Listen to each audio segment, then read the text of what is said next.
Okay ဆရာတို့ IPv4 header နဲ့ပတ်သက်ပြီးတော့ဟုတ်လားဒီမှတ်ရမယ့်အချက်လက်တွေထဲမှာ network layer မှာဆရာတို့ IP protocol ကဟုတ်လား IP packet တစ်ခုတိစောက်တော့မယ်ဆိုရင်ပထမဦးစွာသိထားတဲ့နာကဟုတ်လား IPv4 က IP packet တစ်ခုတိစောက်တဲ့အချိန်မှာသူ့ရဲ့ header ရဲ့ဟုတ်လားအရွယ်အစားဒီနေရာမှာဆရာတို့ IPv4 ကဟုတ်လားသူ့ header ရဲ့အရွယ်အစားဒီဆရာတို့ minimum header ရဲ့အရွယ်အစားက20 byte ရှိဟုတ်လားသူကရှေ့မှာဆရာတို့သင်ခဲ့တဲ့ transport layer ရဲ့ဟာလာ TCP header နဲ့အတော်ကြီးသဘောတရားသွားတူတယ်ဆိုလိုချင်တာကဆရာတို့ transport layer တုန်းကလည်းအဲ့ဒီသဘောမျိုးတွေပြောခဲ့တာရှိတယ် transport layer TCP ရဲ့ header ဒီဟာလာဆရာတို့20 byte ရှိတယ်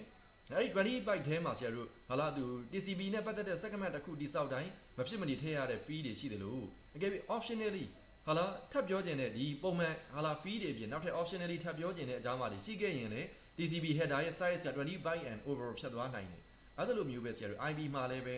IPv4 က to the network layer မှာ IP packet တစ်ခုစောက်တော့မယ်ဆိုတာနဲ့ဟလာဒီအဆိုပါပြထားတဲ့ fee အကုန်လုံးထည့်ပေးတယ်အဲ့ဒီ fee တွေအားလုံးပေါင်းရဲ့ပမာဏဒီဘယ်လောက် byte ရှိတယ်လဲ20 byte ရှိတယ်ဒါပေမဲ့တခါတည်းမှာဆရာတို့ကဒီ IPv4 နဲ့ဟလာ packet တစ်ခုဒီစောက်တဲ့အချိန်မှာဆရာတို့အဲ့ဒီ20 byte အပြင်ဟလာနောက်တဲ့ additional fee တချို့ကိုထပ်ပြီးတော့ပြောချင်တာမျိုးတွေရှိနိုင်တယ်ဒါတချို့သော packet တွေမှာလိုအပ်ခဲ့ရင်ဒါဆိုရင်ဆရာတို့သူ့ header ရဲ့ size ဒီမဖြစ်မနေထည့်သွင်းပြောရမယ့်အချက်လက်တွေအားလုံးပေါင်းက20 byte ရှိတယ်ဒီ IP header ရဲ့အလျားပမာဏဒီတစ်ခါတည်းမှာ20 byte တဲ့အလျားပိုရှည်တာမျိုးဖြစ်နိုင်တယ်ဒါ IP နဲ့ပတ်သက်တဲ့ header ကို optional information တွေထပ်ထည့်လိုက်တဲ့အခါမှာ header ရဲ့အလျားကပို့ပြီးတော့20 byte တဲ့ပို့ပြီးတော့ရှည်သွားတာဖြစ်တယ်ဒါကြောင့်ဆရာတို့ IP header ဒီအကယ်ပြီးဘယ်လောက်ထိပမာဏအများဆုံးရှည်နိုင်တယ်လဲဆိုရင်သူ့ရဲ့ maximum အလျားက60 byte ထိဖြစ်နိုင်ဟုတ်ပြီပုံမှန်IP packet တစ်ခုတိစောက်လိုက်တယ်ဆိုရင်ပုံမှန် IP header တစ်ခုက20 byte ရှိတယ်ဆိုလိုချင်တာပုံမှန်ဆိုတာ20 byte ဒီ IP packet တစ်ခုစောက်တိုင်းဒီ information တွေအကုန်လုံးကဟာလာအခုဒီမှာပြထားတဲ့ source address တွေ destination address တွေဟာလာစတဲ့ဒီရှေ့ကဒီကနေဒီ information အကုန်လုံးမှာ IP packet တစ်ခုစောက်တိုင်းအကုန်ထည့်ပေးရမှာဟုတ်ပြီနော်ဒါပေမဲ့ဆရာတို့နောက်ထပ်ပြောချင်တဲ့ optional တွေကတော့ဘယ်လောက်ထိဖြစ်နိုင်တယ်လဲ optional ဒီထည့်ချင်မှလည်းထည့်မယ် optional ထပ်ထည့်မယ်ဆိုရင်နောက်ထပ် additional 40 byte ရှိတဲ့ဟာလာဖြစ်နိုင်တဲ့အတွက်သူ့ရဲ့ packet တစ်ခုလုံးရဲ့ IP header ရဲ့အလျားဒီအများဆုံးဘယ်လောက်ဖြစ်နိုင်တယ်လဲ total 60 byte ဖြစ်နိုင်တယ်လို့မှတ်ရအောင်ဟုတ်ကဲ့ဒီအခါမှာဆရာတို့ပုံမှန်တက်လေရှိတဲ့ IP header မှာပါဝင်တဲ့ fee တချို့ကိုဆရာတို့ discuss လုပ်ကြည့်မယ်အချို့သော fee တွေကအခေါ်ပေါ်အဲ့ဒီ fee ကိုဘာလို့ခေါ်တယ်လဲသူဒီပမာဏဘယ်လောက်ဖြစ်ရှိတယ်လဲဟာလာဒါလောက်သိရင်လုံလောက်ပြီဟာလာဒီခါမှာဆရာတို့အချို့သော fee တွေမှာကြတော့အရေးကြီးတဲ့အတွက်အရေးကြီးရင်ကြီးသလိုဆရာတို့လည်းနည်းအင်ဒီဒီပြောပြပေးသွားမယ်ဟာလာဥပမာဆရာတို့ IPv4 header မှာဟာလာ IPv4 header မှာဆရာတို့တစ်ဖက်ကဆရာတို့ပို့ပြီးတော့နားလည်ဖို့အတွက်ကိုတစ်ဖက်ကတကယ်ဟာလာ network ကနေထွက်သွားတဲ့ဆရာတို့ capture ကို wire share နဲ့ capture ဖမ်းပြီးနှိုင်းရှင်ပြီးကြည့်နိုင်ရင်ပိုကောင်းမယ်ဟုတ်ကဲ့အဲ့တော့ဆရာက network ထဲမှာသွားနေတဲ့ဟာလာ IP traffic တချို့ကို capture ဖမ်းထားတယ်ဟာလာဥပမာဆရာတို့ဟာလာဆရာရဲ့ကွန်ပျူတာကနေပြီးတော့ internet က DNS server Google ရဲ့ DNS 8.8.8.8 ကိုဟာလာ application လေးက DNS ပို့တဲ့ example message တွေတခုကိုကြည့်ဒါဆိုတကယ် internet ကိုသွားတဲ့ IP packet တခုပဲ network layer မှာကြည့်လိုက်ဟုတ်လားဒါဆို size ကိုအရင်ကြည့်ဟုတ်လားဥပမာ IP header စောစောကဆရာပြောခဲ့တယ် minimum ဒီ20 byte IPv4 header လို့ပြောရင်20 byte အောက်ကိုငယ်စရာအကြောင်းကိုမရှိအနည်းဆုံး20 byteဟုတ်လား20 byte ထက်ဘယ်အခြေအနေမှာပိုရှည်မလဲစောစောကပြောခဲ့ပြီးပြီ optional information တွေထပ်ပြောကြည့်ရင်နောက်ထပ်4 byte 24 28 32စသည်ဖြင့်ဖြစ်နိုင်တယ်အများဆုံး60 byte ကြီးဖြစ်နိုင်တယ်လို့ပြောခဲ့တယ်ဒါဆိုမိမိရဲ့ IP header ဒီဆရာတို့ optional information တွေပါသလားမပါခဲ့ရင်တော့20 byte ရှိမယ်ဆိုတာအဲ့ဒီ IP packet ရဲ့ header ကိုမင်းထောက်ကြည့်လိုက်ရင်အောက်မှာရေးကြည့် byte ပမာဏကို20 byte ရှိနေတာသွားပြီးတော့တွေ့ရလိမ့်မယ်ဟုတ်ပြီနော် okay အဲ့ဒီ IP header ကိုဖြည့်ကြည့်လိုက်မယ်ဟုတ်ပြီနော် IP header ကိုဖြည့်ကြည့်လိုက်မယ်တကယ် internet နဲ့အသွားပြန်လုပ်နေတဲ့တကယ် real packet တစ်ခုနဲ့တစ်ဖက်က theory နဲ့မှတ်ရင်မင်းနားမလည်စရာလည်းအကြောင်းမရှိတော့သလိုဒီ IP packet ထဲကဒီ fee တွေကဒါကိုပြောတာပါလားသဘောပေါက်ပါဟုတ်ပြီနော်ဒါဆိုဆရာတို့အဲ့ဒီ20 byte ထဲကရှေ့ဆုံးက fee ဒီ version fee ဟုတ်လား version fee ဒီပမာဏ4 bit နေရာယူတယ် okay ဒီမှာလည်းပြထားတယ် version fee ဒီပမာဏ4 bit ဒီတိုင်းပြောရင်မမြင်မှာစိုးတဲ့အတွက် version 4 bit ရှိတယ်အဲ့တော့ version ဆိုတဲ့ fee ကရှေ့ဆုံးမှာပမာဏဘယ်လောက်လဲ4 bit သူ့ကိုဘာအတွက်သုံးတယ်လဲ IP protocol ရဲ့ version ကိုဖော်ပြဖို့သုံးတယ်ဟုတ်ပြီနော် IP protocol ရဲ့ version ဆိုတာဆရာတို့ IP က version မျိုးစုံရှိခဲ့မှာပဲ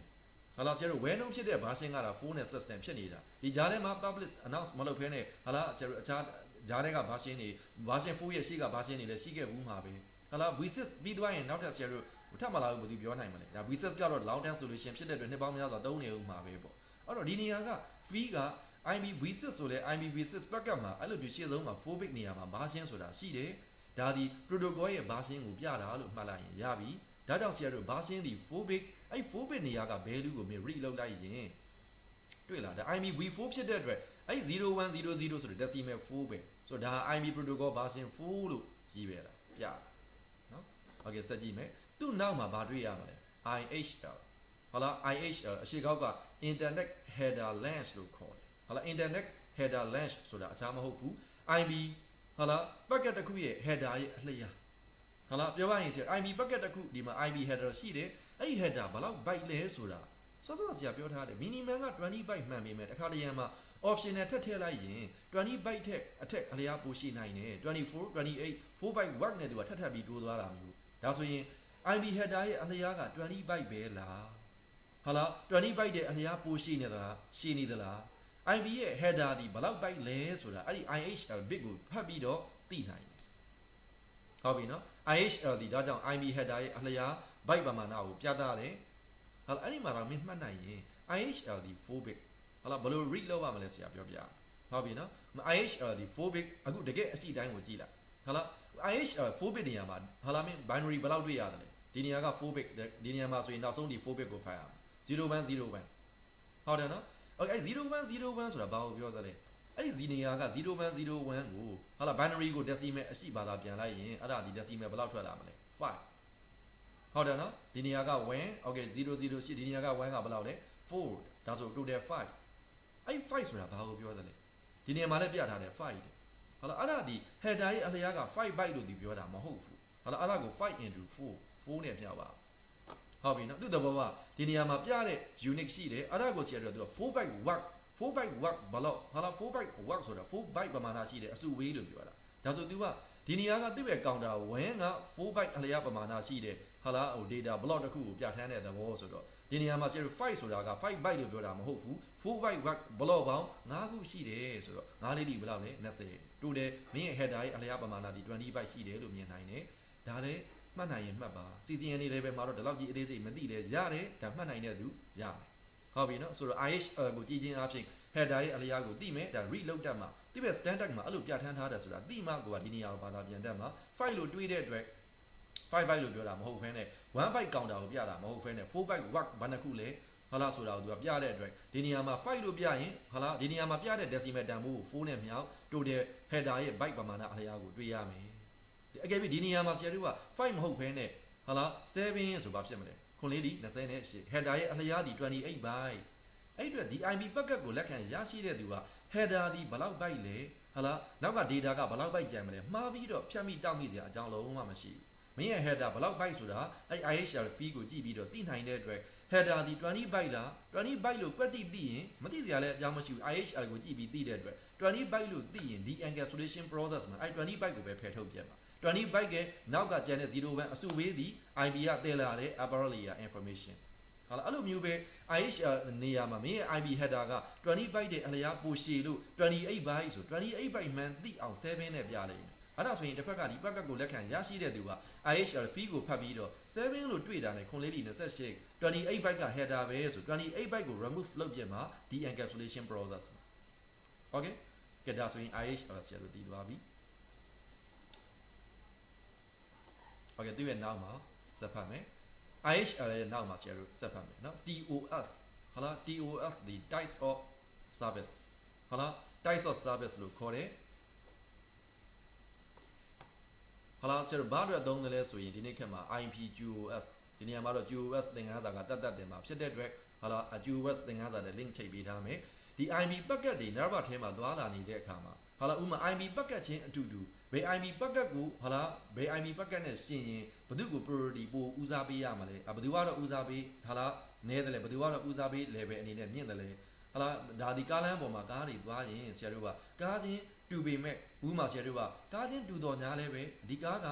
ဟုတ်လားဥမာအေးဆိုင်မဲ့မိသက်ကားလားဒီကားကတော့ ambulance လားဒီကားကတော့ဘာကားလဲ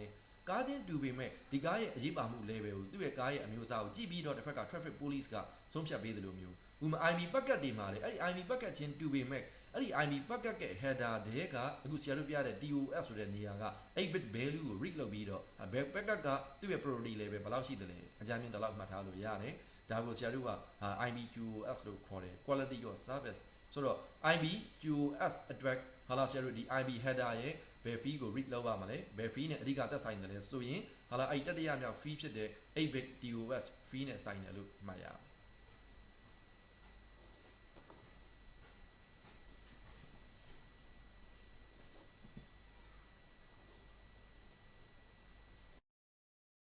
ရှိတာက modification modify လုပ်ပြီးမှတ်ရမှာကဟုတ်လားဒီ IB header 20 byte ကိုပဲစစချင်းဆရာတို့ပြဋ္ဌာန်းတော့တစ်ဖက်က IEDF တွေပါတွေကစပြီးပြဋ္ဌာန်းတော့အဲ့ဒီနေရာဒီ TOS လို့ပြဋ္ဌာန်းခဲ့ဒါလည်းသိရမယ်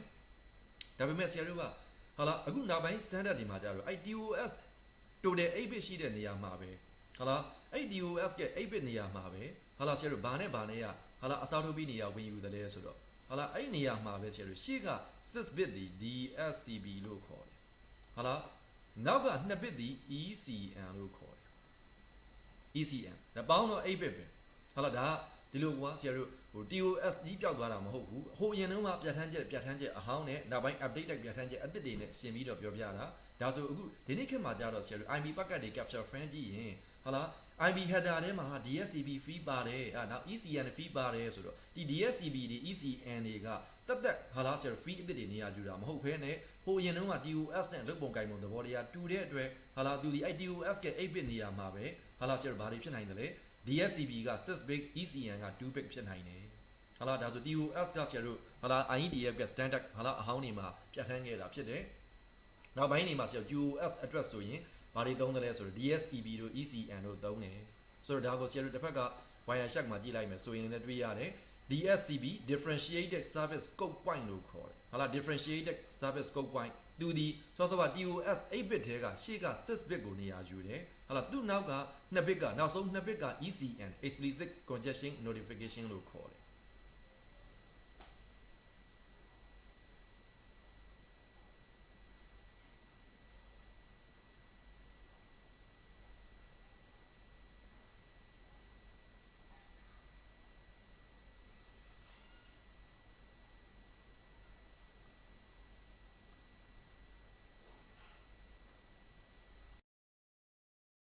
ပတ်သက်ပြီးတော့ IB header တွေက fee တွေကိုဟာလာဖော်ပြထားတဲ့ notes မှာဆရာတို့သွားကြည့်မယ်ဆိုရင်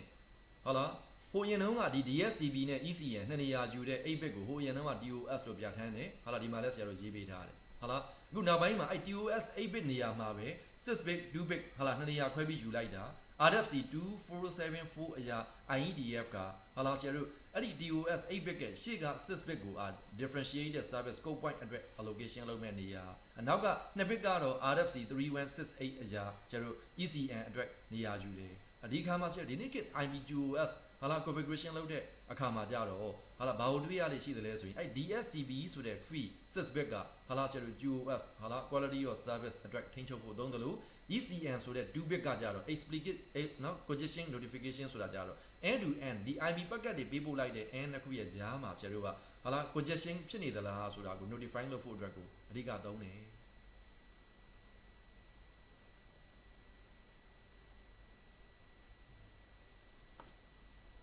โอเคဒီထဲမှာဆရာတို့ DSCB အရှိကောက်လေးတွေသိရမယ် DSCB ဘာအတွက်သုံးတယ်လဲဆိုတာအဓိကသိရမယ်နော်နောက်တစ်ခုဆရာတို့ဆက်သွားမယ် total length ဟာလာ total length နောက်မှာဆရာတို့ total length ပြထားတယ် total length ဒီ16 bit ရှိဟာလာအဲ့ဒီ total length ကကြတော့ဟာလာဘာကိုပြတယ်လဲဆိုတော့ total length လို့သူပြောတဲ့အတွက် IB packet တစ်ခုလုံးရဲ့ header ကနေမှဟာလာဆရာတို့နောက်က data ရဲ့အဆုံးအထိဒါကိုသူကပြတယ်ဥပမာဆရာတို့ဒါဒီ IB headerဟာလာဒါဆို IB packet တစ်ခုရဲ့အစအဆုံး header to data ကိုပြတာဟာလာအဲ့ဒီက byte ပမာဏကိုသူကပြလိုက်မယ်ဒါကို total length လို့သူကပြောတာ IB packet က inside မှာပါချင်တာပါပါစေနော် TCP ပါချင်ပါမယ် UDP datagram ပါချင်ပါမယ် ICMP ပါချင်ပါမယ်သူဘာပဲထုတ်ပိုးပြီးတယ်လားဒီဖြစ်စီဟာလာ application layer data တွေပါချင်လဲပါမှာပဲတေချာတာက အစင်းစင်းထုတ်ပိုးခဲ့တဲ့ data encapsulation theory မှန်ပြီအောင်မယ်ဆိုရင် upper layer ကတည်လာတဲ့ဟာလား data တွေအကုန်လုံး transport layer TCP UDP တက်ချင်တက်မယ်ဟာလားအဲ့ဒါကိုဆရာတို့ upper layer ကထုတ်ပိုးခဲ့တဲ့ data အကုန်လုံးကို nerve layer အရောက်မှာ IP header တက်တင်တက်ရတက်လိုက်မယ်အဲ့ဒီ header ကနေမှဟို data ရဲ့အဆုံးအထိဟာလား byte ပမာဏ byte count ဘယ်လောက်ရှိသလဲဆိုတာကို total length ကိုကြည့်ပြီးတော့သိနိုင်တယ်သူကတော့ရှင်းတယ်ဒီနေရာမှာရှိတဲ့ byte ပမာဏက example အဲ့ byte count ကိုဒီမှာဟာလားတန်ဖိုးပြပေးထားလိုက်ဥပမာဆရာတို့ကဒီနေရာကတန်ဖိုးကို read လုပ်လိုက်လို့ example ဆရာတို့က1200လို့တွေ့ရင်အဲ့ဒါဒီ IP packet တစ်ခုလုံးရဲ့အလျားပမာဏဒီ1200 byte ရှိတယ်လို့သူကပြောတာ ਨੇ အတူတူပဲဟာလားအဲ့ဒါကိုတကယ်ဆရာတို့ဟာလား IP packet တစ်ခုနဲ့စစ်ဆေးကြည့်ရဟာလားအခုဒီမှာဆရာတို့ကြည့် total length တဲ့ဟာလား internet ကိုထွက်သွားတဲ့ DNS message တစ်ခုရဲ့ဟာလားဆရာတို့ IP packet ဆရာ nerve layer ကိုဖြတ်ကြည့်လိုက်တာ application layer မှာကြည့်ရင် DNS transport layer UDP တွေ့တယ်နော်ဒီမှာဆရာတို့အောက်မှာ binary လဲဆရာပြထားတယ်တွေ့လား DNS ဟာလားတစ်ဖက်ကဒီပြထားတဲ့အပြောင်းချေပေးထားတဲ့0110က DNS query ကိုကနေ8.8ကိုမေးလိုက်တာ application layer ရဲ့01 UDP transport layer မှာ UDP 8 byte ပဲရှိတယ်သင်ပြီးသားဟာလားဒါဆို UDP 8 byte application layer 01ကို transport layer က header တက်လိုက်တယ် nerve layer total 20 byte ရှိတယ်အဲ့ဒါ nerve layer ရဲ့01အဲ့ဒီထဲက total length ကိုကြည့်လိုက်ဘယ်လောက်လဲလဲ76ကြည့်တော့ total length 16 bit ရှိတယ်အဲ့16 bit နေရာမှာမင်းကတွေ့နေရတဲ့0101အကုန်လုံးကိုဘာသာပြန်ကြည့်လိုက်ဟာလားဒါဆိုအဲ့ဒီနေရာက0တွေ1တွေအကုန်လုံးကို decimal ပြောင်းကြည့်တော့ဟာဒီနေရာက1ဒီနေရာမှာ1ဒီနေရာမှာ1ဒီ1ဒီ4ရှိတယ်ဒီကောင်ဒီ8ရှိတယ်ဒီကောင်ဒီ64ရှိတယ်64ရဲ့8ကဲမင်းဟာလား4ရဲ့ပေါင်းကြည့်လိုက်အားလုံးပေါင်း76ရအဲ့ဒါဆိုအဲ့16 bit နေရာကတန်ဖိုးကို decimal convert လုပ်လိုက်ရလာတဲ့တန်ဖိုး something value တခုထွက်လာလိမ့်မယ်အဲ့ဒါဟာ byte ပမာဏကိုပြတာ packet တစ်ခုလုံးရဲ့အလျားပမာဏကိုပြဟုတ်ပြီနော်မင်းအိမ်မှာပြင်းနေရေးကြည့်လို့ရတယ်ဟာလားအဲ့ဒီ IP packet ကိုရွေးလိုက်ရင်အခုအပြောင်ချေပေးထားတဲ့အစကနေပြီးတော့ဟိုနောက်ဆုံး application တွေရဲ့အဆုံးထိအဲ့ဒါ IP packet ပဲလေဟာလားအဲ့ဒီအပြောင်ချေပေးထားတဲ့အစကနေဟိုနောက်ဆုံး data ရဲ့ဒီအဆုံးထိရေးကြည့် total 76 byte ခွက်တိရှိရနားလေခြင်းစာအုပ်လို့လုပ်ပါမယ်မဟုတ်ရင်ဆရာတို့တစ်ဖက်ကစာအုပ်ထဲမှာခြေပြပေးထားတဲ့ပုံနဲ့ RTD ကဒါပဲဟာလားမနေ့ပြန်တစ်ဖက်ကကြာရင်မိသွားအောင်မမေ့ခြင်းဆရာတို့တစ်ဖက်ကစာနဲ့တကယ်ဟာလား packet တစ်ခုနဲ့ကြည့်ပြီးတော့မှသူ့ရဲ့ဆိုလိုရင်းကိုပေါ်အောင်ဟာလားလေးလာတယ်โอเคဒါဆိုဆရာတို့ဟာလားဒီ packet မှာ76 byte ရှိကြောင်း header ကနေမှ data ရဲ့အဆုံးထိရှိကြောင်းကိုဒီ field ကိုကြည့်ပြီးတော့သိနိုင်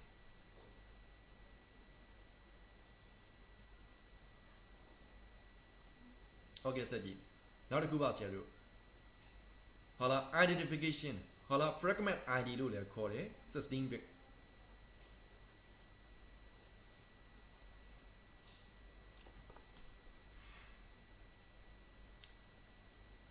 or identification 16 bit ဟာလားတော့မဟုတ်သူ့ကို fragment ID လို့ခေါ်တယ်ဟာလားအဓိကသူ့ရဲ့သုံးတဲ့ usage ကဟာလားဘာအတွက်သုံးတယ်လဲပြောပြမယ်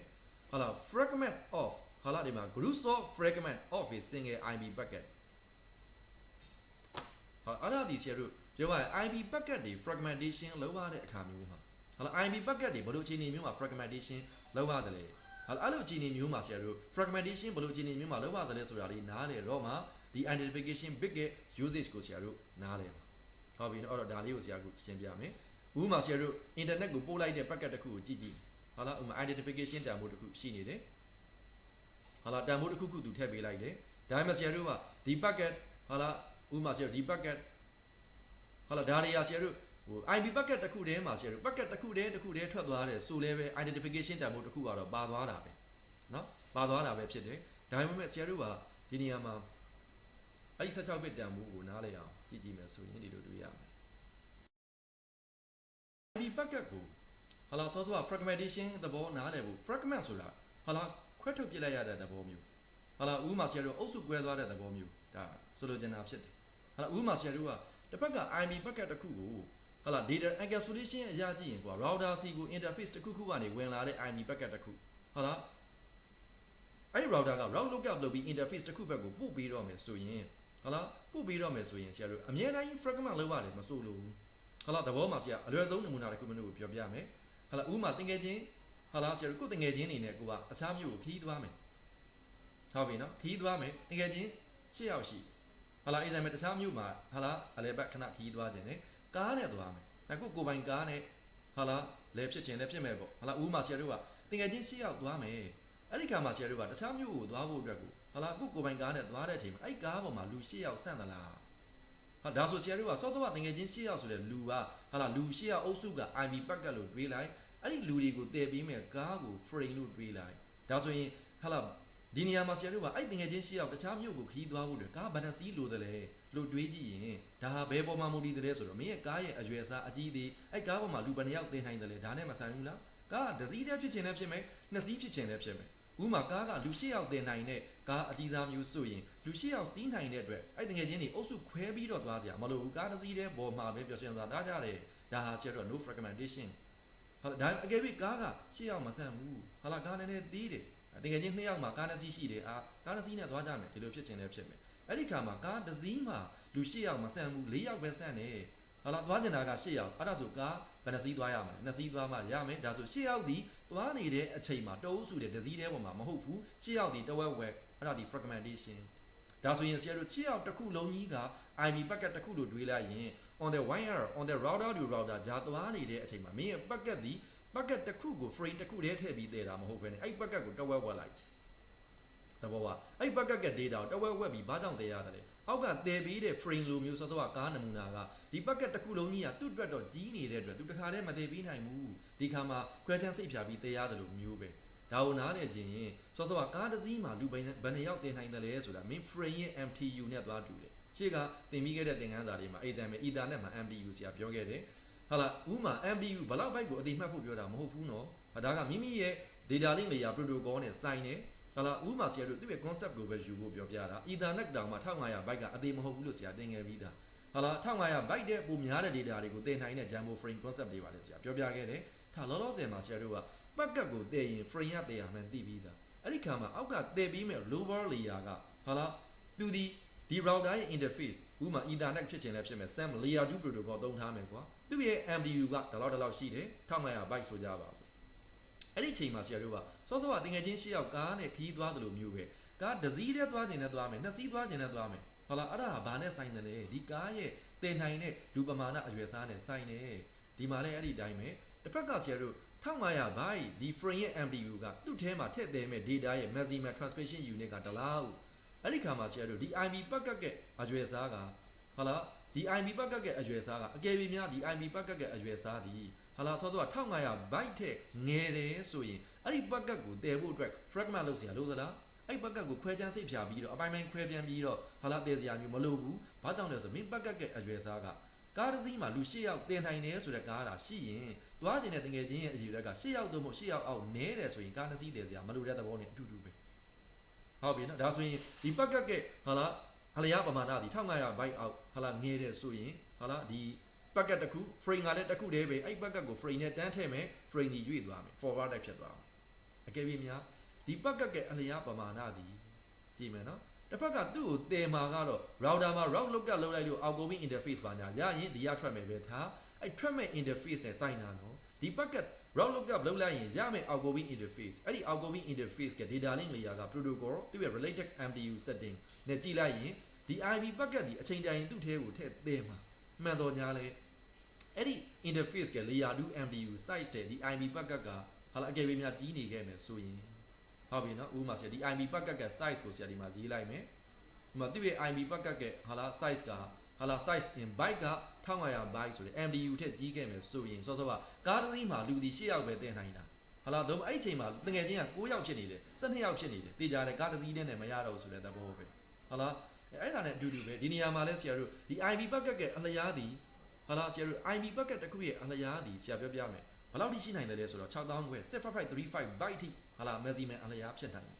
တယ်ဒါကလည်းရှိက total length ကိုဆရာကြည့်ပြီးပြောပြတာဟာလာဥမာ total length မှာဟာလာ16 bit ရှိတဲ့အတွက် total length ဒီ1 byte ကို TU နဲ့သူပြတဲ့အတွက်16 bit ဆိုတော့2 power 16 min တင်လိုက်ရင်65535အဲ့ဒါကိုကြည့်ပြီးတော့ IB packet က header အစကနေမှ data အဆုံးထိ maximum length က65535အထိဖြစ်နိုင်တယ်အဲ့ဒါဆိုရင်ဆရာတို့ဒီ IB packet ကတစ်ဖက်က MDU ကြီးတဲ့ဘက်ကနေဝင်လာခဲ့မယ်ဆိုဒီ IB packet က size ဒီဟာလာဆိုဟာလာထောင်ပေါင်းများစွာအထိဖြစ်နိုင်တယ်ဒီခါမှာဆရာတို့ဒီ IB packet ကဥပမာဆရာတို့4000 byte ရှိတယ်ဟာလာဒါဆိုရင်ဆရာတို့အဲ့ packet ကိုဒီဘက်ကိုတည်တဲ့အခါမှာ frame တစ်ခုတည်းနဲ့တည်လို့မဆန့်ဘူး frame ရဲ့ MDU ထက် packet က size ကကြီးနေလို့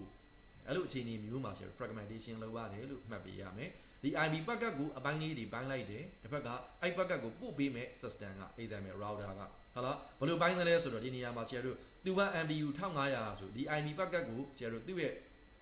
data အပိုင်းမှာပေါ့နော် data အပိုင်းမှာဟုတ်လားတကယ်တမ်းဒီ data အပိုင်းမှာ IB header က20 byte ဆိုရင် IB header က replicate IB header ကိုပြောင်းပြီးတက်ရတဲ့ခါကျတော့ဒီ data တွေကဒါဒီ1500တပိုင်းဒါက1500တပိုင်းဒီလိုဖြစ်ခြင်းဖြစ်မယ်ဟုတ်လား1500ဆိုတော့တိကျစွာပြောရရင်ဒီ data တွေက1480ဟုတ်လား plus IB header က20 byte အဲ့လိုဖဲ့ယူတာနော်ဘာကြောင့်လဲဆိုတော့ဆရာတို့ဒီ packet ကကြီးနေလို့ဖဲ့လိုက်မယ်ဆိုရင်ကားနှစ်စီးသွားရင် driver 2ယောက်လိုလိုမျိုး driver 1ယောက်တည်းရှိုံနဲ့ကားနှစ်စီးခွမမောင်းနိုင်ဘူးလေအဲ့ဒီ IB packet ကို fragmented လုပ်ရင်ဒီ IB ငကူ packet ကြီးရဲ့ big packet ရဲ့ header ကိုလည်း small packet တွေရဲ့ရှေ့မှာအမြဲတမ်းတက်ပေးရတော့ဒီနေရာမှာ data ဟုတ်လားနည်းနည်းအသေးသေးကြည့်မယ်ဆိုရင်စောစောက packet ရဲ့နောက်ကဒီ data အကြီးတဲကနေပါတော့1480ပိုင်းလိုက်တယ်ဘာကြောင့်1480လဲရှေ့က IB header ကိုဒါကို copy ကူးပြီးဒီမှာတက်လိုက်ရင် IB header က20 byte ဆိုရင်သူနဲ့ပေါင်းလိုက်ရင်ဘယ်လောက်ဖြစ်သွားအောင်လဲ1500 byte ဖြစ်သွားတယ်အဲ့ packet small packet လေးကိုဒီထဲသွားထည့်လိုက်ရင်ဝင်ပြီးပဲအဲ့လိုမျိုးပဲနောက်ထပ်ဒီ data ရဲ့တခါထပ်ဖက်အဲ့ဒီနောက်ထပ်အနာသား data ကျန်တဲ့ထဲကနေမှတခါ1480ဟုတ်လား1480 byte IB header 20 byte ထပ်တဲ့ဒီ IB header ပဲဆိုသူ့ကို packet small packet လေးတွေအဖြစ်ခွဲခြမ်းလိုက်တာ packet ဘယ်နှခုရမလဲကမင်းရဲ့ packet ကြီးက byte ပမာဏဘယ်လောက်ရှိတယ်လဲဥပမာဒါကို1500 1480အပိုင်းလေးတွေပိုင်းမယ်ဆိုရင်1480တစ်ပိုင်းနှစ်ပိုင်းနောက်ဆုံးတစ်ပိုင်းက1500 1480အပြည့်ဟုတ်ချင်မှဟုတ်တော့မယ်ကြံနေခဲ့တဲ့အစွန်းအတွက်ဒီနောက်ဆုံး packet တစ်ခုအဲ့လိုမျိုး small packet 3ခုရရင်အဲ့ packet 3ခုရဲ့တစ်ခုချင်းစီရဲ့ရှေ့မှာဒီ IB header ကိုတက်လိုက်တာဒီမှာလဲ IB header ပဲဒီ header ပဲဒီမှာလဲ IB header ပဲမြင်ရလားအဲ့ဒီကမှအကြမှာဆရာတို့ဒီဘက်ကိုထွက်တဲ့အချိန်မှာဒီ big packet ကြီးက small packet လေး3ခုဖြစ်သွားတာအဲ့ဒါကို fragmentation လုပ်တယ်လို့ခေါ်တယ်ဒါကြောင့်ဆရာတို့အနှစ်ချုပ်တော့ IB packet ကိုဘယ်လိုအခြေအနေမျိုးမှာ fragmented လုပ်ရတယ်လို့ summarize လုပ်ရင် IB packet ရဲ့အရွယ်အစားကအဲ့ packet ထွက်မဲ့ interface layer 2 protocol ရဲ့ MDU ထက်ကြီးနေခဲ့ရင် fragmentation လုပ်ရလိမ့်ရှိတယ် fragmentation knowledge ပါသိသွားအောင်ဒါပေမဲ့ဆရာတို့နဲ့ဆိုင်တဲ့အပိုင်းကိုဆက်ကြည့်အဲ့လိုမျိုး fragmentation လုပ်လိုက်တယ်ဆိုကြပါစို့ fragment လုပ်ရင်စောစောကတင်ငယ်ချင်းတွေခီးသွားသလိုမျိုးပဲအဲ့တင်ငယ်ချင်းတွေကဟာလာကားမဆန့်လို့6ယောက်ကကားနှစ်စီးခွဲပြီးသွားကြံသွားမယ်ကားတစ်စီးမှာ4ယောက်ပဲဆန့်လို့မှန်တော်ညာလဲသူတို့ကတုံးစုတယ်ပဲလေဟာလာကားမဆန့်လို့တာကားနှစ်စီးခွဲသွားတာမှန်ပြီမယ်အဲ့ကားနှစ်စီးကဘယ်သွားအတူတူပဲဟိုဘက်ကမြို့ကိုရောက်တော့လဲသူတို့အတူတူပဲရမယ်တစ်ဆိုင်ထဲမှာထမင်းစားကြံစားမယ်အဲ့လိုမျိုးလေးရဖို့အတွက်ဒီ packet တွေကတည်တဲ့ခံမှာလား fragmented လုပ်ဖို့ဟာလာလုပ်အဲ့လို fragmented ခွဲခြားစိတ်ဖြာပြီးတည်လိုက်ပြီမယ်သူတို့ရဲ့ header တွေက fragmentation ID identification bit တွေရဲ့ value ကအတူတူပဲဒါကိုပြတယ်လားဒါကြောင့်ဆရာပြောပြမယ်ဒီ bit bucket ကြီးရဲ့ header တွေကစောစောကပြောတဲ့ဒီနေရာမှာ identification fee ကိုဆရာပြောပြမယ်တကယ်တမ်းအဲ့ဒီ fee ကအစကတည်းကပါလာပြီးသားနော်ဒီ bit bucket မှာကတည်းကစောစောကတကယ်ဟာလာ wire check capture မှာဆရာပြခဲ့တယ်လို့မြည်သည့် bucket မှာပဲဖြစ်သူဒီအဲ့16 bit မှာဟာလာဟိုဒီ bucket ကိုစပို့လိုက်တဲ့သူကဟာလာ random value လေးတစ်ခုထည့်ပြီးလွှတ်လိုက်တဲ့အတွက်ဒီ bucket ဒီဟာလာဒီ identification fee ကအစကတည်းကမင်းရဲ့ packet မှာရှိပြီးသားတန်ဖိုးတစ်ခုပဲ16 bit တန်ဖိုးတစ်ခုအဲ့တန်ဖိုးကိုပဲသူကဒီမှာအကုန်လုံးတူအောင်ထည့်ပေးလိုက်တဲ့သဘောမျိုးဥပမာဒီ IB header တွေက identification bit ကိုဆရာနမူနာပုံစံဆင်ပြမယ်သူ့ရဲ့ identification bit value ကတော့ဟာလာဥပမာဆရာတို့ hexadecimal နဲ့အနေနဲ့ဆို1 2ဟာလာ 3A ဟာလာ 4C ဟာလာ 1E ဆိုကြပါစို့ sorry များသွားပြီနော်ဟုတ်ပြီနော်ဥပမာ16 bit ဆိုတော့16 bit ဆိုတော့2 byte ပဲရှိတဲ့အတွက်1 2 3A ဆိုကြပါစို့ဒီအဲ့ဒါဆိုရင်ဆရာတို့ဒီ bit bucket ကြီးရဲ့ fragmentation မလုပ်ခင်တော့ IB header တွေကအဲ့ဒီ fee ပဲဆိုအဲ့ဒီ bucket ကိုမှဆရာတို့ဟာလာ fragmentation လုပ်ပြီးတော့ IB bucket လေးတွေ2ခု3ခု4ခုဖြစ်သွားမယ်ဆိုရင်လည်းပဲဒီ small bucket လေးတွေကသူ့ရဲ့ member ဝင် small bucket တွေပဲဆိုတာသိတာအောင်ဒီ IB header ထဲမှာလည်းပဲ identification fee ရရှိမှာပဲသူ့ရဲ့ identification fee ရဲ့တန်ဖိုးကလည်းပဲစောစောကဟာလာပါပဲလေ1 2 3A ပဲဒီ packet မှာလည်းပဲ IB header တွေက ID fee ကဘာပဲလဲဆိုတော့ the same value ပဲ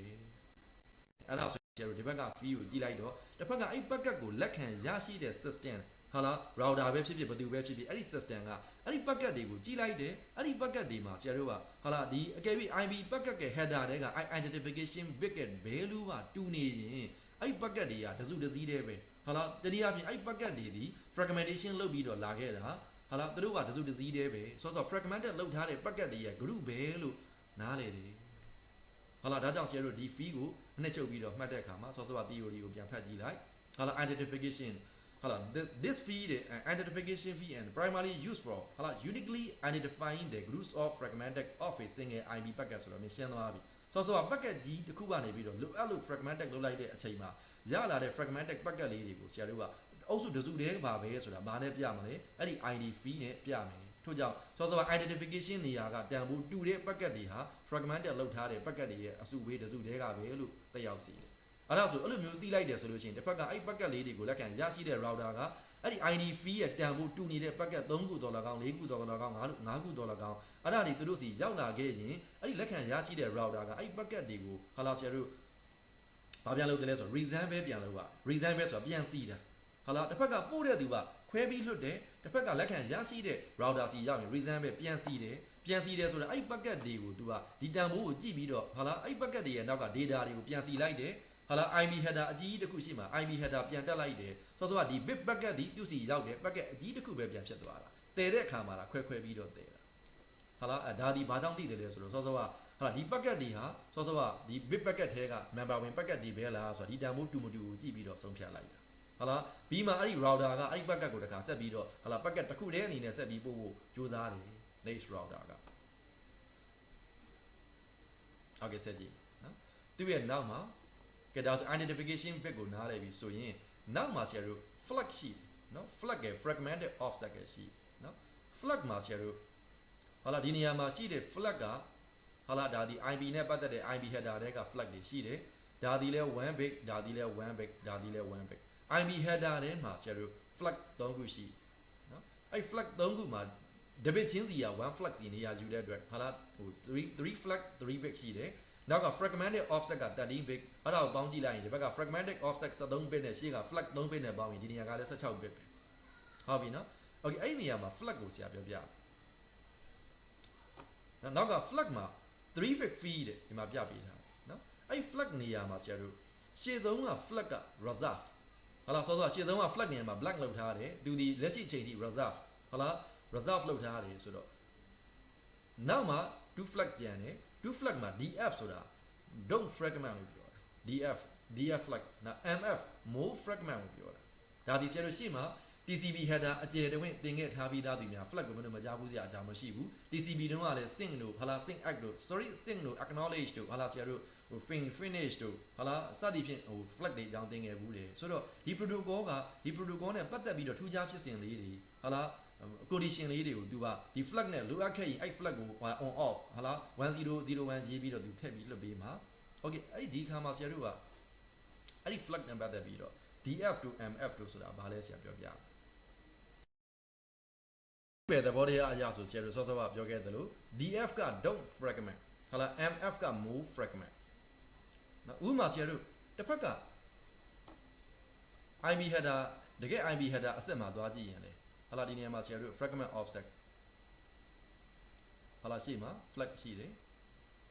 ဟုတ်ပြီနော်တကယ် IB packet မှာသွားကြည့်နော် flag နေရာမှာဆရာတို့ရှိတဲ့ flag နဲ့ပတ်သက်တဲ့3 bit ကိုကြည့်လိုက်ဟာလာ reserve ရှေ့ဆုံးက bit ဒီ reserve ဟာလာဒီမှာ DF ပုံမှန် IB packet တစ်ခုကိုဆရာပြလိုက်တာ DF 0 MF 0တွေ့လားအဓိပ္ပာယ်မှာ don't fragment ဆိုတာသူ့အဓိပ္ပာယ်အတိုင်း don't fragment မလုပ်ပါနဲ့လို့ပြောတာဟာလာဒါပေမဲ့ don't fragment ဟာလာ big ဒီ0လား1လား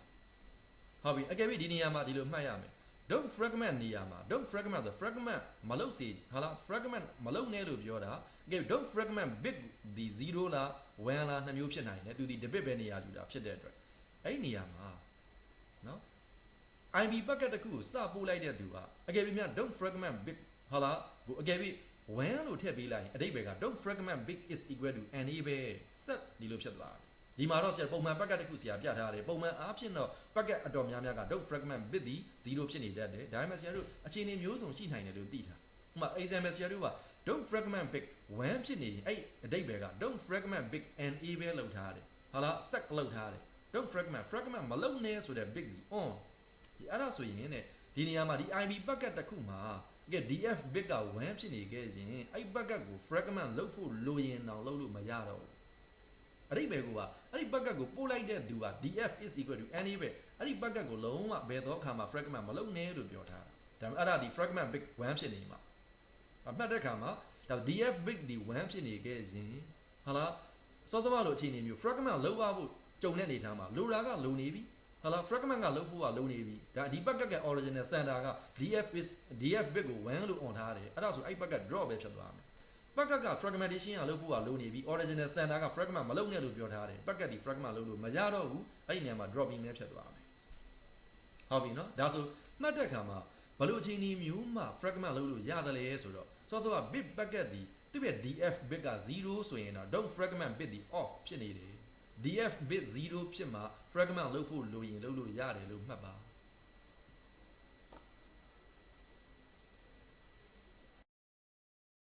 mf ဟုတ်လား mf ဆိုတာ move fragment ဟုတ်လား move fragment ဆိုတာဒီလိုဟုတ်လား move fragment ဆိုတာကြတော့စောစောက fragmentation နဲ့ပဲဆိုင်တယ်တကယ်တမ်းဒီမှာရှိတဲ့ဒီ4 byte အကုန်လုံးက fragmentation နဲ့ဆိုင်တာဟုတ်လားဒါပေမဲ့ fragment ဆိုတာဆရာတို့အခုပြောခဲ့သလို IP packet တစ်ခုကအမြဲတမ်းဆရာတို့ router တွေကိုဖြတ်သွားတဲ့အချိန်မှာ fragment ကလုပ်ဖို့လိုချင်မှလိုမှာမင်းရဲ့ IP packet က size လေးက small size ဖြစ်နေလို့တည်သွားသမျှလမ်းတစ်လျှောက်လုံးက layer 2တွေရဲ့ MDU size တွေအကုန်လုံးနဲ့သူငယ်နေခဲ့မယ်ဆိုရင်မင်း packet က fragment လုပ်စရာမလိုတော့ဘူးဒါပေမဲ့ IP packet က v4 header ရဲ့ standard မှာတော့ဒီ4 byte တစ်ခုလုံးကြီးက fragmentation နဲ့ဆိုင်တဲ့အပိုင်းတွေကြီးပဲဒါဆိုစောစောပြောခဲ့တဲ့ fragmentation ID ဒီ bit ကလည်းဟာလား fragment နဲ့ဆိုင်တဲ့ bit ပဲဒီ MF ကလည်းအဲ့ဒီတိုင်း move fragment bit ဒီလည်း debit ပဲ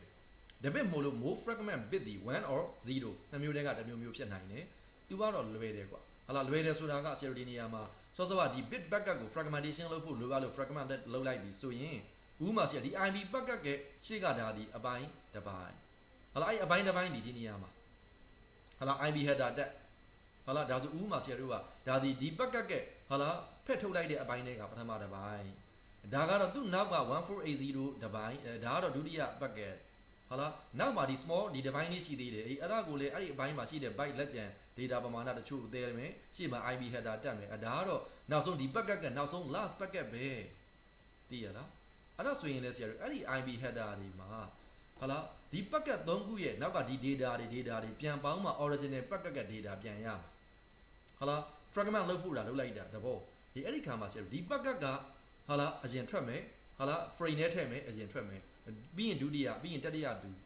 ဟာအဲ့ဒါဆိုရင်ဆရာတို့ဒီနေရာမှာဒီ packet ကအရင်သူ့နောက်မှာသူနဲ့အုပ်စုတူတဲ့နောက်တဲ့ another fragmented packet လေးတွေလာလေအောင်မယ်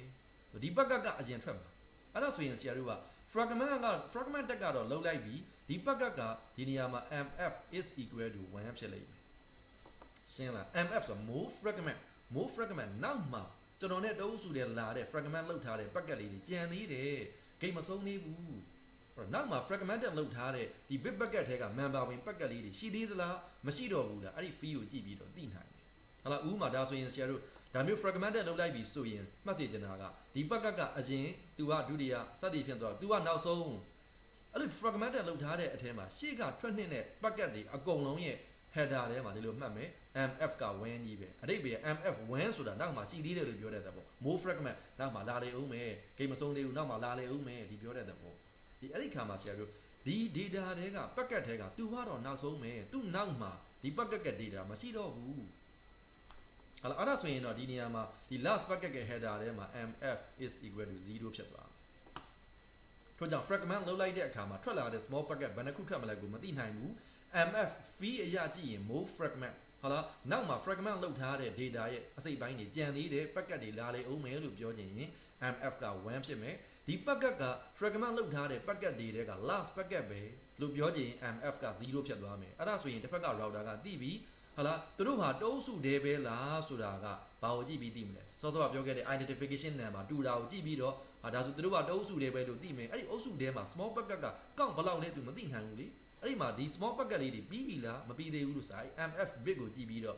mf 0လို့ label တက်ထားတဲ့ packet တွေရောက်ရင်ဒီ group ဟာလားအဆုံးတက်နောက်ဆုံး packet ကသူပဲဆိုတာဒီလက်ခံရရှိတဲ့ router ကသိသွားလိမ့်မယ်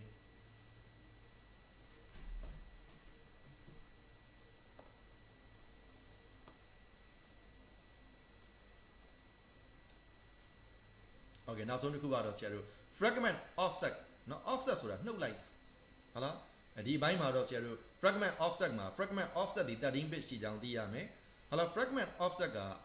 စောစော fragmentation နဲ့ပဲစိုင်တာပဲအကြမ်းမြင်ဒီလိုမှတ်ပြီးပါเนาะ fragment offset ဆိုတဲ့နေရာမှာဟုတ်လားအဲ့ offset value ကိုကြည့်ပြီးတော့ဟုတ်လား ဥမာဆရာတို့ဒီမူလ data packet အကြီးတဲကနေ fragmentation လုပ်ဖို့လိုအပ်လို့ fragment လုပ်လိုက်တယ်ဆိုရင်တော့ဥမာပထမဒီ packet တစ်ခုကိုကြည့်လိုက်ရင်ဟုတ်လားဒီ packet ဒီမူလ packet ကြီးတဲကနေပြီးတော့မှ data ပမာဏ1480 byte ကိုနှုတ်ယူပြီးတော့ဖယ်ထုတ်ပြီးတော့တည်လိုက်ပြီဟုတ်ပြီနော်ဒါပေမဲ့သူဒီပထမဦးဆုံး packet ဖြစ်တဲ့အတွက်အဲ့ပထမဦးဆုံး packet ရဲ့အထက်ထဲမှာကျတော့ fragmentation offset က0ဖြစ်လိုက်တယ်သူရှေ့မှာကြိုနှုတ်ထားတဲ့သူမရှိသေးဘဲနဲ့ तू ကပထမဦးဆုံးနှုတ်တဲ့သူပဲအဲ့ fragment လောက်ထားတဲ့ပထမဦးဆုံး packet အထဲမှာ offset fragmented offset က0ဒါပေမဲ့ဒုတိယဒီ packet ကိုရောက်ရင်ကြတော့သူ့ရှေ့ကဟာလားမူလပထမ packet ကငကို data ကြီးတဲ့ကနေ1480 byte နှုတ်ထားတယ်ဟာလားဆိုတာကို तू ကပြတဲ့သဘောဖြစ်တဲ့အတွက်ဒီနေရာမှာဆရာတို့ငကိုမူလ packet ထဲကနေ data ပမာဏဟာလား byte ပမာဏဘလောက်အရင်တည်ပြီးသွားပြီလေငကိုမူလ packet ထဲကနေ small packet လေးတွေကတည်ခဲ့ပြီးသွားသော data byte ပမာဏကိုဆရာ fragment offset ကိုသွားပြီးတော့ကြည်ပြီးသိနိုင်တယ်လို့မှတ်ရင်လုံလောက်ပြီ offset ဆိုတာဖယ်ထုတ်ထားသော data ပမာဏကိုပြတာဟုတ်လားဒါလည်း fragmentation နဲ့ပဲဆိုင်နေ okay သူ့နောက်ကိုဆက်သွားမယ်ဒါဆရာတို့ CCNA level မှာတော့ဆရာတို့လက်ရှိ course မှာအဲ့လောက်ကြီးဆရာတို့ IB header တွေက every free ကို in detail သိအောင်ဟာလားပြောခိုင်းတာမျိုးမဟုတ်ဘူးဒါပေမဲ့ဆရာကဒါသင်တဲ့စားနဲ့ဟာလား every free မှန်သမျှကိုတက်နိုင်သေးပြီအသေးစိတ်လေးပြောပြနေတာเนาะအခုနဲ့သက်ဆိုင်တဲ့အပိုင်းကိုနည်းနည်း focus လုပ်ရအောင်အောက်ကဒီ free တွေပို့အရေးကြီးတယ်ဆရာတို့ TDL တွေ protocol တွေကြာမလို့အသေးချာသိဖို့လိုပါပြီအဲ့တော့ TDL ဆက်သွားမယ်เนาะ time to live ဟာလား time to live ပမာဏ8 bit ရှိတယ်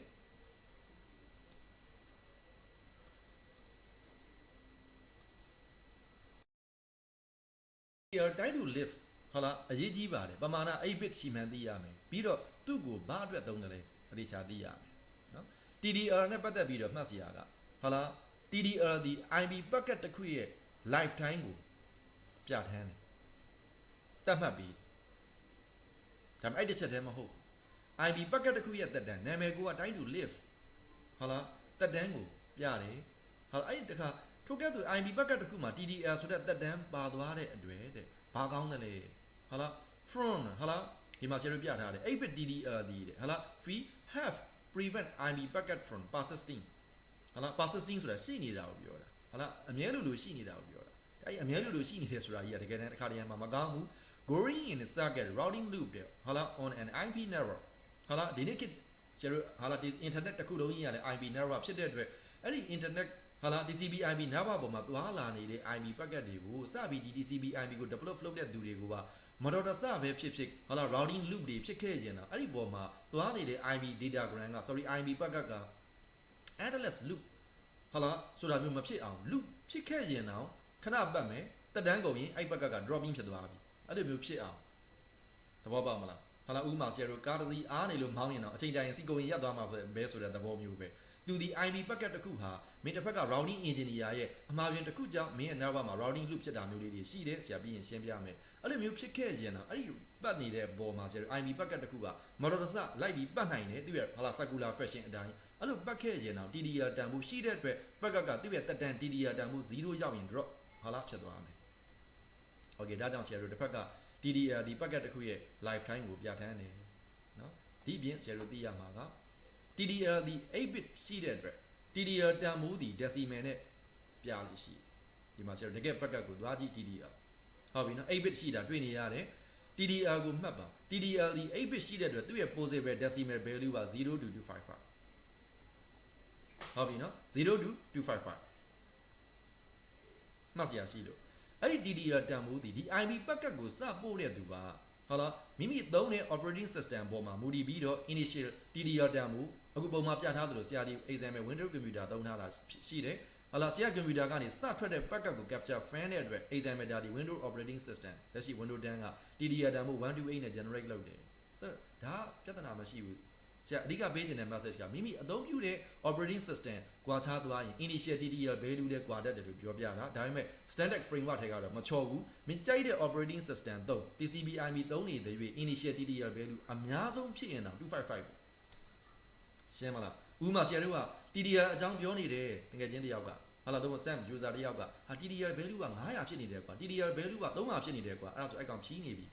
သိလားဘာကြောင့်လဲ8 bit ပဲရှိတဲ့အတွက် TDL တန်ဖိုးက255တဲ့မှာမကြော်တာ okay ဒီလိုဆိုလို့ကျင်တာ အဲ့အတွက်ဆရာတို့ဒီနေရာမှာ TDR တန်ဖိုးဒီ$255ကောင်$128ကောင်တချို့ example Linux based computer တွေမှာဆိုရင်64နဲ့ထွက်တာမျိုးရှိတယ်ထားဒါဆိုရင်အဲ့ IB packet တစ်ခုဒီစောစောကအဲ့ IB packet ကိုစပို့တဲ့ computer ကနေထွက်သွားတဲ့အခါမှာဟာလား changes ဖြစ်နိုင်တယ်ဆိုတာလေးသိစေချင်သေးတယ်ဥပမာဆရာတို့ဒါသူ့ရဲ့ default gateway router နောက်ထပ် okay another router နောက်ထပ် another router အဲ့လိုမျိုး router တွေရှိခဲ့မယ်ဆိုရင်အဲ့ဒီ IB packet ဒီဟာလားတစ်ဖက်ကသူ့ရဲ့ default gateway router အောက်က computer ကနေ router တွေရဲ့တစ်ဖက်မှာရှိတဲ့ဟာလားတနေရာကိုသွားကျင်တာအဲ့လိုသွားကျင်တဲ့အခါမှာသူဒီ router ကိုဟာလားဒီ computer က TDR တန်ဖိုး128နဲ့ပို့လိုက်တယ်မမှတ်ရမှာကအဲ့ဒီ packet ဒီ router တစ်လုံးကိုကျော်သွားတဲ့အခါမှာ router ဒီ packet forward လုပ်တယ်လို့သိတယ်ပုံမှန်များသောအားဖြင့်ကျောင်းသားတွေကဒီ packet ဒီ router ကိုဖြတ်သွားတဲ့အခါမှာ IP header တွေကအချက်လက်တွေမပြောင်းသွားဘူးလို့သူတို့သိတယ်အတော်သိလည်းမှန်ပါတယ်ဥပမာ addressing အရာကြည့်ရင်ကွာဒီ host ကနေပို့လိုက်တဲ့ source IP သူသွားတဲ့ destination IP router တွေဟာဆရာတို့အဲ့ source တွေ destination တွေကိုချိန်ပြစ်လို့မရှိဘူးပုံမှန်အားဖြင့် forwarding မလုပ်တယ်ဆိုရင်ပြောတာနော်ဒါပေမဲ့အနုစိတ်ကြည့်ရင်ကြတော့ဆရာတို့ကအဲ့လိုမျိုး source တွေ destination တွေ IP address တွေဒါမပြောင်းသွားတာတကယ်တမ်းဒီ IP header တွေက feed တချို့ဟာ router ကိုဖြတ်သွားတဲ့အခါမှာ changes ဖြစ်သွားတယ် feed တွေချိန်သွားတယ်တေချာပေါက် number 1 TDR ပြောလို့ရှင်းပြောရရင်တော့ TDR တန်ဖိုးဒီ router တစ်လုံးကိုဖြတ်သွားတဲ့အခါမှာ decrement by 1လို့မှတ်ရမယ် -1 ကျော်သွားတယ်ဒါကြောင့်အဲ့ဒီ packet ဒီ router ဟာလာသူစဖို့တော့တလောက်အဲ့ router ရဲ့တစ်ဖက်ကိုဆက်ထွက်သွားတဲ့အချိန်မှာ TDR တန်ဖိုးဒီ127နဲ့ထွက်သွားတယ်ဒီဘက်ကိုဆက်ထွက်တဲ့အချိန်ဟာလာဒါဒီ router အရောက်မှာ TDR တန်ဖိုး127အဲ့ router ကတခါသူ route lookup လုပ်မယ်ဒီဘက်ကိုဆက်ပို့ဖို့လို့ပို့တဲ့အခါမှာဟာလာသူ routing engine တွေကိုဖြတ်ပြီးဆက်ထွက်သွားတာနဲ့ -1 ရှော့လိုက်ပြီးဒီဘက်ကိုဆက်ထွက်သွားရင် TDR တန်ဖိုးဒီ126ပဲကျန်ခုကြောင့် router တစ်လုံးဖြတ်တိုင်း TDR တန်ဖိုးဒီ -1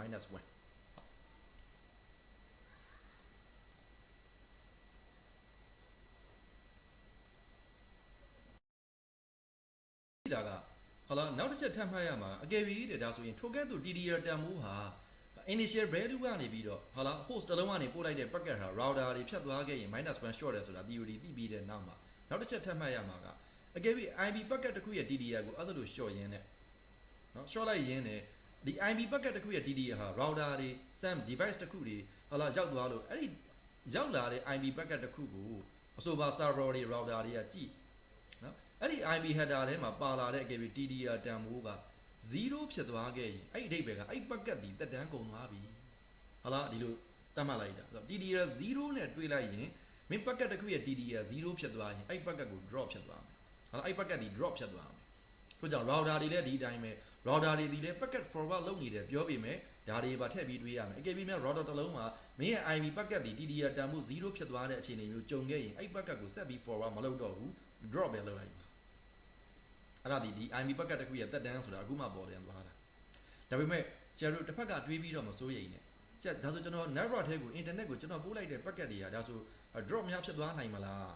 ဟုတ်လားတွက်ကြည့်ရင်ဆရာတို့ TDR တန်ဖိုးကဘယ်လောက်ရှိတယ်လဲ02 maximum 255ဒါမင်းအသုံးပြုတဲ့ computer ပေါ်မှာမူတည်ပြီးတော့ initial TDR ကတော့255ဟုတ်ချင်မှဟုတ်မယ်လို့ပြောပြီးသားဒါ128နဲ့ပို့တယ်ဘာညာဆိုရင်တော့ဒီနေ့ခေတ် internet မှာရှိနေတဲ့ client တွေ server တွေ physical distance အရာမိုင်ထောင်တောင်းချီပြီးဝေးပေမဲ့ဟလာသူ့ရဲ့သဘောက TDR တန်ဖိုး short တယ်ဆိုတာ router ကိုဖြတ်မှရော့တာလीဟလာဥပမာဆရာတို့မင်းတို့ command line မှာဆို trace ဟလာ trace route တို့ traces တို့ဟလာဟိုအများကြီးပဲဟလာဥပမာသိချင်ရင်မင်းဟလာနေတိုင်းသုံးနေတဲ့ website တစ်ခုဟာလာတော့မဆရာတို့က Google တွေ Cisco တွေ Symphony Facebook တွေ trace လုပ်ကြည့်ပါလား example traces ဟာလာတော့ trace route command utility နဲ့ဆရာအဓိကဘာကိုပြောချင်တယ်လဲဆိုတော့ဟာလာကိုဆိုတဲ့ client နဲ့ main popular ဖြစ်တဲ့ internet က server တစ်လုံးနဲ့ကြားမှာ trace route နဲ့သွားလိုက်ရင်ဟာလာကြားထဲမှာ hot ဘယ်နှခုဖြတ်ရတယ်လဲ router ဘယ်နှလုံးဖြတ်ရတယ်လဲဆိုတာပြတယ်ဟုတ်ပြီနော်ဆရာရဲ့ ISP က trace route ကိုဒီမှာ filter လုပ်ထားလို့ဆရာမပြဘူးဟာလာဒါဆိုလိုချင်တာကအဲ့လိုမျိုး trace လုပ်ကြည့်ရင်ဒီနေ့ခေတ် internet မှာရှိနေတဲ့ client တွေ server တွေရဲ့ကြားမှာ router တွေမရှိဘူးမပြောဘူးရှိတယ်အဲ့ router တွေရဲ့ diameter ကဒီနေ့ခေတ် internet ကဟာလာဆရာတို့ client တစ်လုံးနဲ့ဟာလာ server တစ်လုံးကြားထဲမှာ router အလုံးစုံရှိရင်ရာခဏန်းမကျော်ဘူးဟာလာတစ်ခါတည်းမင်းနဲ့ server ရဲ့ကြားမှာ router 10လုံးဖြတ်ခြင်းဖြတ်ရမယ် router 15လုံးဖြတ်ခြင်းဖြတ်ရမယ် router အလုံး30ဖြစ်ခြင်းဖြစ်မယ်အလုံး20ဖြစ်ခြင်းဖြစ်မယ်ဆိုလိုချင်တာကမင်း TDR တန်ဖိုး64ပဲထည့်လွတ်အောင်ဟာလာအဓိကအဲ့ client နဲ့ server နဲ့ကြားမှာဆော့ဆော့ router အလုံးကြီးအတွက်ကဟာလာအလုံး64လုံးမကျော်သေးဘူးဆိုရင်မင်း TDR ကပုံမှန်တစ်ဖြောင်းနေတာသွားမယ် unicast data pack အတိုင်းတစ်ဖြောင်းနေတာserver ရောက်သွားတဲ့အချိန်မှာ TDR တန်ဖိုးဟာ0ဖြစ်เสียအကြောင်းမရှိဘူးထို့ကြောင့် ပုံမှန်အားဖြင့် TDR တန်ဖိုးကိုအရန်မနည်းတဲ့တန်ဖိုးနဲ့လွှတ်လိုက်ရင်လမ်းမှာ drop ဖြစ်သွားစရာအကြောင်းမရှိဘူးလို့ဆိုလိုချင်တယ်ရှင်းရလားဒါပေမဲ့သူ့ရဲ့ရည်ပဲချက်မှာကွာတခါတည်းကဆရာတို့ internet ဝထဲမှာကွာဆရာဆော့ routing loop ဖြစ်တဲ့ကိစ္စလေးပြောပြမယ်ဥပမာဆရာ routing loop ဖြစ်တယ်ဆိုတာတကယ်တမ်း routing configuration အမှားပြင်တချို့ကြောင့်ဖြစ်တာမျိုးဟုတ်လား router တွေဟုတ်လား IP packet တွေဟာ router မှာရှိတဲ့ route ဟုတ်လားကိုကြည့်ပြီးတော့သွားတာဖြစ်တဲ့အတွက်ဟုတ်ပြီနော်သွားတာဖြစ်တဲ့အတွက်ဥပမာဆရာတို့ကဒီနေရာမှာဒီ router အဲ့ router ရဲ့တစ်ဖက်မှာဆရာတို့မှာ H ဆိုတဲ့ number ရှိတယ်ဟုတ်လားဒါပေမဲ့အခု server router တွေမှာဆရာ route တွေညွှန်လိုက်ဟုတ်လားဥပမာ तू ကလည်း route ညွှန်တဲ့အခါမှာဟုတ်လားဒီ router မှာ H ကိုသွားခြင်းဒီကသွားဒါပေမဲ့ဒီ router တွေကို configuration လုပ်တဲ့ engineer ကမှားပြီးတော့ဒီ router မှာ H ကိုဒီဘက်ကသွားလို့ညွှန်ရမယ့်နေရာမှာ तू ကဒီဘက်ကိုညွှန်ထည့်လိုက် H ကိုသွားခြင်းဒီကသွားဟုတ်လားဒါဒီ static route ကြောင့်ဖြစ်ခြင်းဖြစ်မယ် dynamic route ကြောင့်ဖြစ်ခြင်းဖြစ်မယ်ဥပမာဒီ router ကလည်း H ကိုသွားခြင်းဒီကသွားဟုတ်ဒီဘက်မှာ H ရှိတယ် तू ကလည်းဒီဘက်ကိုသွားဟုတ်လားဒီ router ကလည်း H ကိုသွားခြင်းဒီဘက်ကနီးတယ်ဒီဘက်ကသွားအကယ်၍များ routing table ထဲမှာအဲ့လိုမျိုးရှိနေခဲ့တဲ့အခြေအနေမျိုးကိုဒါ routing loop ဖြစ်တယ်လို့ခေါ်တယ်ဟုတ်လား static routing ကြောင့်ဖြစ်ခြင်းဖြစ်မယ် dynamic routing protocol ကြောင့်ဖြစ်ခြင်းဖြစ်မယ် routing configuration အမှားယွင်းတစ်စုံတစ်ရာကြောင့်ဟုတ်လားသူတို့ဒီဖြစ်တဲ့ network တစ်ခုကိုဒါမျိုး circular fashion နဲ့သူရဲ့ router တွေရဲ့ route တွေကညွှန်ထားတာမျိုးဖြစ်တတ်တယ်တခါတည်း router အလုံးကြီးတွေခနဲနဲကြားမှာပဲဟိုဘက်ဒီဘက် routing loop ဖြစ်နေတာမျိုးလည်းဖြစ်တတ်တယ်အဲ့ဒါက router ရဲ့ routing table တွေက route ကမှားနေတာညွှန်တဲ့ direction မှားနေတာတဲ့ packet ဒီအဲ့ router ရဲ့ routing table တွေက route အတိုင်းရွေ့တာလीအဲ့ဒီခါမှာအမှားယွင်းတစ်စုံတစ်ရာရှိနေခဲ့ရင်ဒီတယောက်ကဒီ router ရဲ့အောက်က user တယောက်ကများအကယ်၍ဒီနေရာမှာ तू IP packet တစ်ခုပို့မယ်အဲ့ဒီ IP packet ရဲ့ destination က H network ထဲကတနေရာကိုသွားတင်တယ်ဆိုရင်အဲ့ packet ရွေ့ပြီ TDR တန်ဖို့128တက်ပြီးပို့တယ်ပဲထားအောင်အဲ့ packet သူကစပို့မယ်ဟာလား decrement by 1ဒီ router ရောက်ပြီဒီ router ကဒီဘက်ကို H ကိုညွှန်မှဒီဘက်က receive ဖြစ်မဲ့ကိစ္စမှာ तू အဲ့လိုမညွှန်မဲ့ဒီဘက်ကိုညွှန်တော့အဲ့ LAN အတိုင်းပို့တယ်သိလားပို့တော့ H စီကမရောက်ဘူး receiving station ရှိတဲ့ subnet ထဲမရောက်ဘဲနဲ့အဲ့ packet ကဒီမှာနဲ့ circular fashion တစ်ပတ်ဒီရောက်တယ်ဟုတ်လားအဲ့ဒီကိုရောက်တဲ့အချိန်မှာဒီမှာ -1 -1 ဟုတ်လား short တော့ဟာဒီကိုပြန်ရောက်တဲ့အချိန်မှာဒီကိုအရောက်မှာ -5 short ပြီးသားဖြစ်နေပြီနောက်တစ်ချိန်ထပ်ပတ်တယ်လုံရင်းမရောက်တယ်နောက်ထပ်တစ်ချိန်ထပ်ပတ်တယ်ဒါအဲ့လိုမျိုးပတ်တာဟုတ်တာ routing configuration ဘက်ကအမှားတစ်စုံတရာရှိတဲ့အတွက်ဟာလား routing loop ဖြစ်တယ်အဲ့ routing loop အတိုင်း packet တွေကလည်း loop ဖြစ်တယ်တကယ်တမ်းဆရာတို့ internet ဘက်မှာ routing loop ဖြစ်တယ်ဆိုတာကောင်းတဲ့လက္ခဏာမဟုတ်ဘူးမကောင်းတဲ့လက္ခဏာအဲ့လိုမျိုး routing loop ဖြစ်တဲ့အခါမှာ routing configuration အမှားယွင်းတစ်စုံကြောင့် loop ဖြစ်ရင်တောင်တစ်ဖက်က IP မှာ protection mechanism ဘာလာတယ်လဲ TDR ဆိုတာပါတယ်လို့ဆိုလို့ကျင်တာ TDR ပါတဲ့အတွက် routing loop ဖြစ်ရင်တောင်မှအဲ့ဒီပေါ်မှာသွားတဲ့ packet က endless loop တစ်သက်လုံးကြီး live ပတ်မနေဘူးလို့ဆိုလို့ကျင်တာအဲ့ packet မှာ TDR ဆိုတဲ့သက်တမ်းရှိတဲ့အတွက်အဲ့ဒီပေါ်မှာပဲသူဒီ9ဘက်ပတ်ချင်းပတ်မယ်10ဘက်ပတ်ချင်းပတ်မယ်အဲ့လိုပတ်ရင်းနဲ့ TDR က short သွားရင်းနဲ့ဒီ router တွေရဲ့တနေရာအရောက်မှာ TDR တန်မိုးဒီဘာဖြစ်သွားရင်လဲစောစောကသင်ခဲ့သလို0ဖြစ်သွားတယ်လို့တွေ့တာနဲ့အဲ့ packet ကဒီမှာ drop ဖြစ်သွားမယ်ဟုတ်လားဒါကြောင့်ဒါဒီဆရာတို့စောစောက TDR သင်ခန်းစာဒီရှင်းသွားပြီ TDR အရန်အရေးကြီးတဲ့အတွက်မင်းတို့မှတ်ရမှာက TDR ဘယ်လောက်ပဲလဲသူ့ကိုဘာအတွက်သုံးတယ်လဲဟုတ်လားစောစောက TDR ရဲ့ဖြစ်နိုင်တဲ့ possible value TDR တန်ဖိုးဒီ every hop ကိုဖြတ်တဲ့အချိန်မှာ -1 short ကြောင်းသိရမယ်နောက်စောစောက routing loop prevention ဟုတ်လား to the lifetime ဖြစ်တဲ့အတွက် to the မတော်တဆ routing loop ဖြစ်ခြင်းမှလည်းပဲ TDR ဒီ protection ဟုတ်လားလုပ်ပေးတယ်ဆိုတာသိရမယ်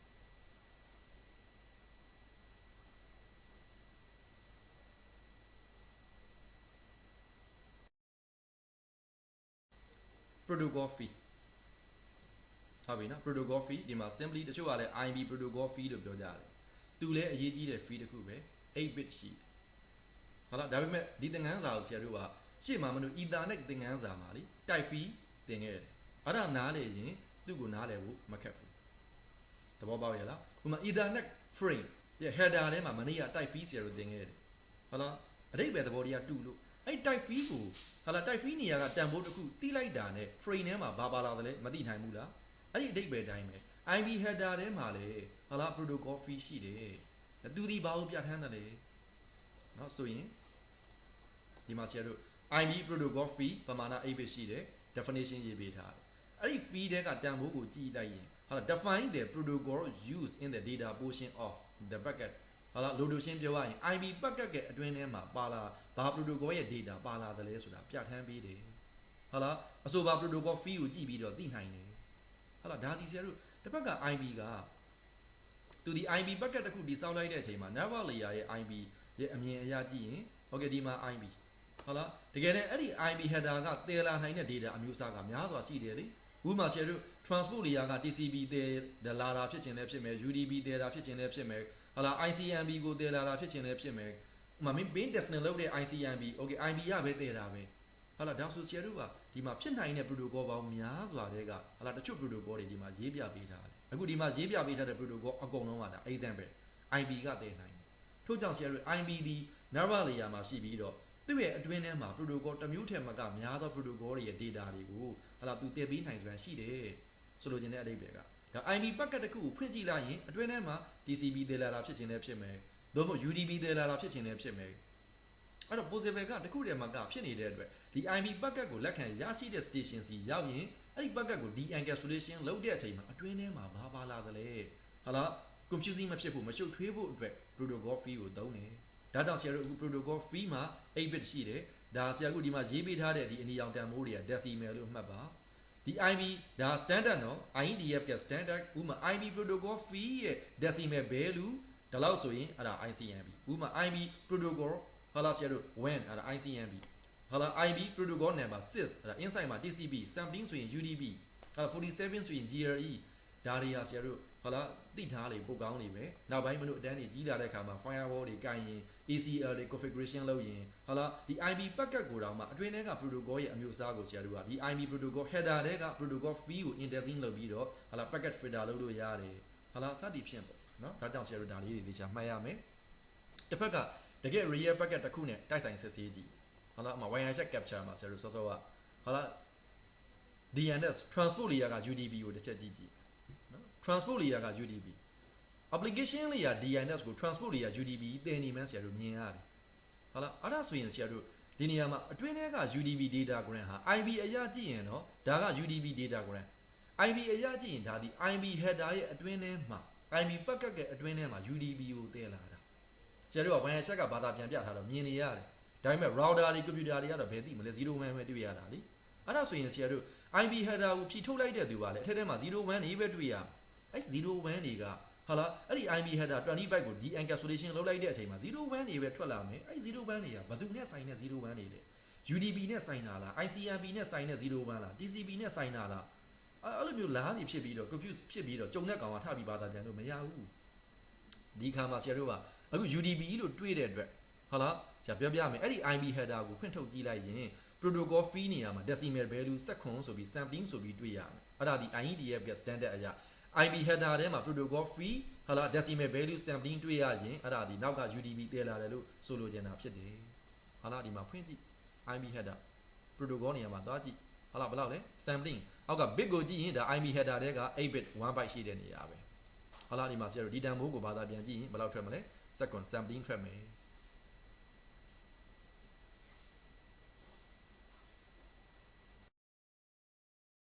အခြား data တချို့ထပ်ကြည့်အောင်မယ်ဥပမာဆရာရဲ့ WAN share မှာ TCP traffic တချို့ဟလာမင်းကြိုက်တဲ့တစ်ခုခုကိုကြည့်လိုက်အဲ့ဒီမှာနောက်မှာ TCP ပါတယ်ဟလာဆိုကြတဲ့က IB header ရဲ့ inside မှာ TCP ပါလာတယ် TCP ကို IB protocol number 6နဲ့ပြဟလာဒါဆိုဆရာတို့ဒီမှာဖွင့်ကြည့်ဒီမှာ protocol နေရာမှာ6ဟလာသို့မဟုတ်ဆရာ ICMP traffic တချို့ဆရာဒီမှာ WAN share capture ထဲမှာတော့မရှိဘူး okay အတစ် capture ဖန်လိုက်မယ် internet ကိုပြင်လိုက်မယ်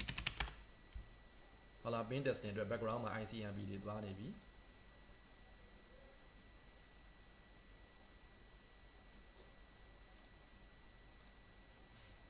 ဟုတ်ကဲ့သိကြတယ်တွေ့လား ICMP ဆိုကြတဲ့ကဘယ်လောက်ပဲလဲ1ဒါကြောင့်ဆရာတို့ IB ကတင်နိုင်တဲ့ protocol တစ်ခုချင်းစီအတွက်မတူညီတဲ့ protocol number တွေ IETF က assign ပေးပြီးသားအဲ့ဒီ number ကိုဖတ်လိုက်တာနဲ့ IB header ရဲ့ IB packet ရဲ့ inside မှာဘာ protocol ရဲ့ data တည်လာတယ်လဲဆိုတာသိနိုင်တယ်ထို့ကြောင့်ဆရာတို့တကယ်တမ်းကတော့ဟုတ်လား IB ဒီသူ့နောက်မှာအခုဆရာပြတ်ထားတဲ့ protocol တွေမဟုတ်ဘဲနဲ့အခြားသော protocol ပေါင်းများစွာတည်ထိုင်နေတယ်ဒီထဲကနေမှအချို့ protocol လေးတွေမှတ်ချင်ရင်မှတ်လို့ရအောင်ဟုတ်လားအသုံးများတဲ့ protocol တွေကို list လုပ်ပြပေးထား